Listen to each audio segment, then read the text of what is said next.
All right, and welcome. This is going to be the first episode of what I'm going to be calling Mud and Brimstone, because somebody has to expose these MAGA heads and these Trump Republicans for who they really is, and it might as well be me. So, first thing on the docket, we got something coming out of a church, nonetheless, and who we it is going to be rough. All right, here we go. Tonight from residents over the messages seen here on this marquee at New Hope Community Church in Palatine. I was just so angry and hurting for the families and the children who might see it and feel excluded in our town. That's not how Palatine is. I feel like Christianity, unfortunately, is being hijacked by people who don't in any way represent the values of Jesus Christ. I'm just going to pause it right there. This wonderful old lady has it right. A lot of these Republicans who say they're Christian, looking at you, Mike Johnson, act like they ain't even opened the Bible. Like it's a paperweight on their coffee table. How are you going to say you're a Christian when you're like spitting in the face of Christ's most prevalent commandments of love thy neighbor, take care of the poor, the widow, and the foreigner? But nah, we don't do that here. Christ. The messages went up about a week ago at the church, which reads, "Heaven has strict immigration laws and hell has open borders." Some residents questioning the meaning and the intention and believe the messages are hateful. Regardless of the intent, perception is hugely important. And the larger part of the Palatine community won't accept that perception as being who we are. A group of moms started their own campaign to spread what they described as positive messaging by putting up their own signs of inclusion and say they're not buying the response from the church. And this is what we need to do. The Republicans are just lost in the sauce and they don't really know what they're doing. That is so last year. These people who, again, say they're Christians, spit in the face of Christ, so on and so forth, they know exactly what they're doing. They just think they can get away with it now, or that being edgy is going to help them either politically or monetarily or some way somehow. But no, we gotta like meet them in the streets, fight fire with fire, tell them they're being assholes because the guiding them out of hand kindergarten style ain't working. The pastor declined our request for an on-camera interview but posted a video response on YouTube defending the signs and the messaging behind it. And it always be, I'm gonna say it, and if I offend you, lace that motherfucker up and wear it. It's always the pygmies. This you see a black man whose ancestors were brought here involuntarily and forced to work plantations and such, out here throwing shade on immigrants. Oftentimes take issues of the day and put it up on our sign, pointing people to the righteousness of God. The pastor in this YouTube video says his church door is always open to helping everyone and anyone, and that he stands by the message directing people to God. How many times in the last month, last year, last decade have you spent clothing the hungry? And instead of being like, hey, I offended my community, just taking the L, he wants to pass the buck and be like, hey, we doing the thing, so y'all can't judge us when we do something stupid. Because when was the last time you did something to help the poor and the hungry? Good sir, on a base level, on a very base level, people paying taxes, including the illegal immigrants who pay taxes but don't really get anything out of it, pay for Medicaid, Medicare, and a bunch of the programs that churches get through grants to feed the poor and the needy, point blank. And a lot of these people that he is currently trying to throw under the bus about when was the last time you did something for the less fortunate are the same ones going to nursing homes, giving $1 to a homeless person on the street, giving what they can to people when they can. It ain't all about organized efforts or putting it on Facebook or YouTube or anything else. This ain't a shot at Mr. Beast. Mr. Beast makes money from doing that to then redonate. So this ain't a Mr. Beast shot. But you don't have to publicize your acts of charity because most people don't want to be put on camera as a charity case because it messes with their pride. So what this so-called preacher right here is doing is just trying to throw everybody else on the bus because he messed up, but his pride is in the way of saying I screwed up. because it seems like a lot of people are worried about clothing the hungry and that New Hope doesn't care. Not true. All right. So we're gonna pause this one right here, and while we load up the next one. All right, and next on the docket, we got some more FAFO. And it's kind of cathartic, so I thought I would share it with you. Here we go. It was an illegal firing. Um, my performance was good. I was I was doing everything I was supposed to be doing. I was even one of those government employees that went every day of the week. I had to report every Monday through Friday. 7 to 3:30. That was my tour duty, and that's what I served. And here I am. I was a Trump supporter. Um, when he talks about government waste and all that, yes, I'm behind it. I believe there is a lot of stuff in the government that needs fixing, and that's part of the reason why I actually wanted to work for the government. Actually,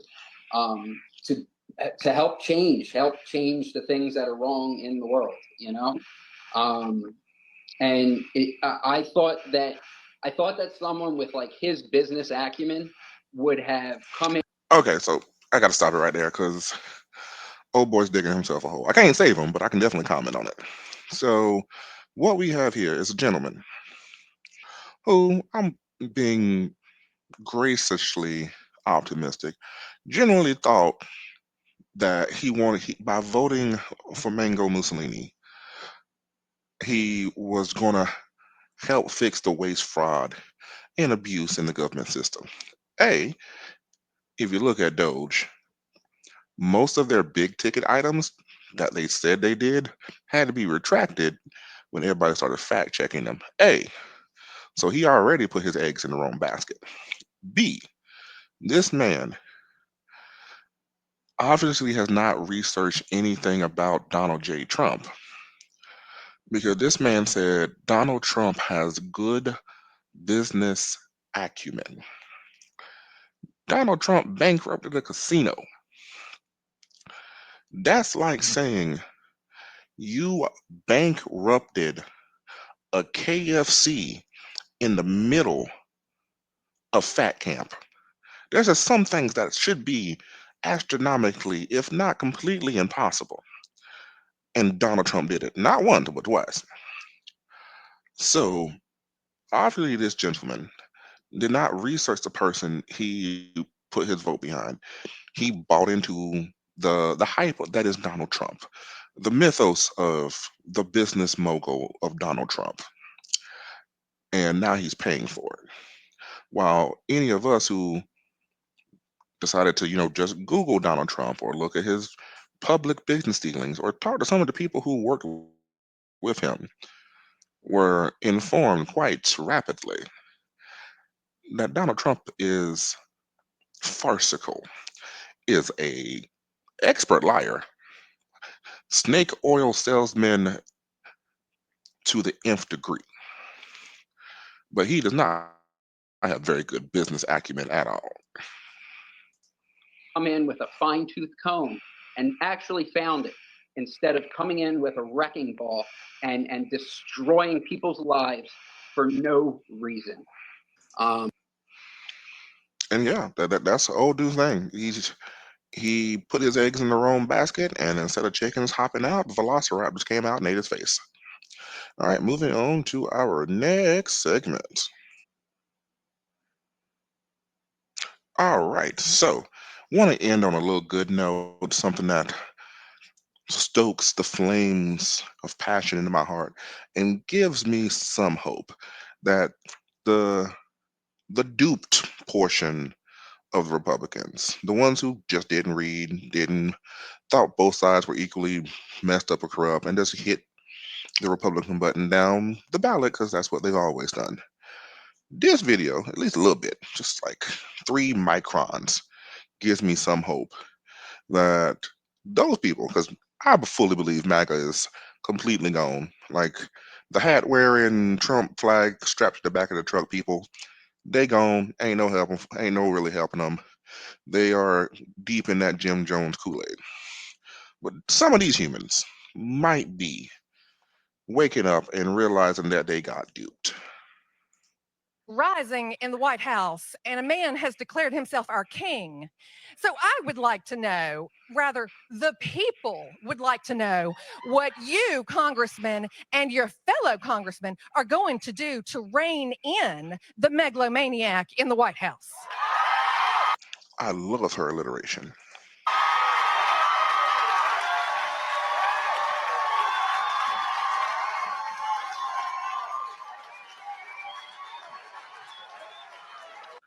And just for a little bit of context, this is Georgia.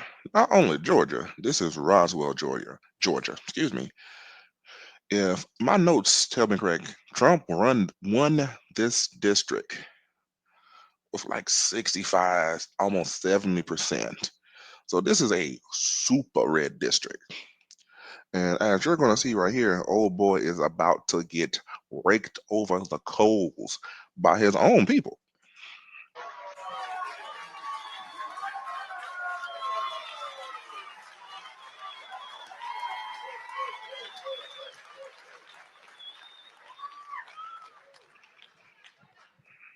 When you talk about tyranny, when you talk about presidential power, I remember having the same discussion with Republicans when Biden was elected.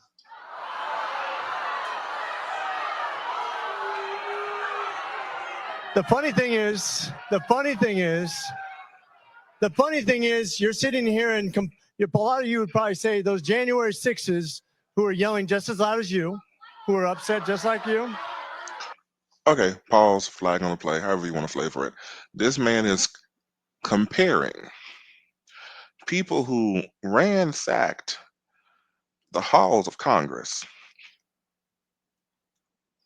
unalive police officers, defecated in the house of the people, to him getting roasted by his constituents. Like, bruh, do you read the room? This is not how you win the people who will eventually be in charge of voting you back in. You just digging, boy, just digging that hole. And not listening. Hey, let's restore some order. Not Let's listening. restore some order. Hey, let's restore some order. So Stop yelling screaming out. at me is not going to get any answer, okay? I don't think executive privilege should be as strong as it is. I think we're out of balance right now. I think your direct representation, whether you like me or not, I'm the closest thing you have to a representative. Your senator's not going to be as representative as me, and the president's not going to be as representative as me when it comes to you, the people in this district. Likewise, I think state government needs to be more powerful than federal government. It used to be that federal funds only made up 1/3 of the money spent, and states was 2/3. It's more representative of your money and your money spent. That's better. Always push government down to the local level because you'll get better representation. Again, I hate, well, I don't hate because he lying through his teeth. The reason why federal funding became more prevalent is because the poorer states, the ones in the Bible Belt in the South, could not support the infrastructure they needed for their populace, whether it's their roads, whether it's their healthcare system, whether it's their water filtration. The amount of funds and money and people needed could not be taken from these small rural places to meet the infrastructure, and the populace was suffering. That's why federal funding, specifically from bigger blue states, California, New York, so on and so forth, usually gets funded into these smaller, rural, for lack of a better word, poorer states because they can't float their own infrastructure by themselves. So Mr. Rick McCormick out here is lying through his teeth when he says that it is better for the state government to have more power than the federal government because it gets you more stuff. I don't want to see the president make all the decisions. I don't. I didn't want to see. Do you not want to hear that I just said? I answered it directly. I said, I don't want to see any president be too powerful. Tyranny is right. And he's trying to save his bacon. He trying so hard. Like there's other clips, and I'll probably play for him on the next episode of him just trying and struggling against his own constituents when they just want you to say, I want you to look out for me, not look out what the tangerine tyrant wants you to do. And he just can't fix his lips to say it because if he says it, Elon Musk, who I think is the actual president because he bought it for $300 billion, is going to primary him, and he's scared of losing his job so much that he is going to throw his own people under the bus to keep his job by throwing his own people under the bus. But yeah, but that's our three little segments for today. Please like, comment, and subscribe. Share with your friends. Hey, comment. Like, I want to hear what y'all think about this because, like it or not, we strapped in this mug for the next 4 years, and we got to get through it somehow. All right, peace, love, and most importantly, have the day you voted for and deserve.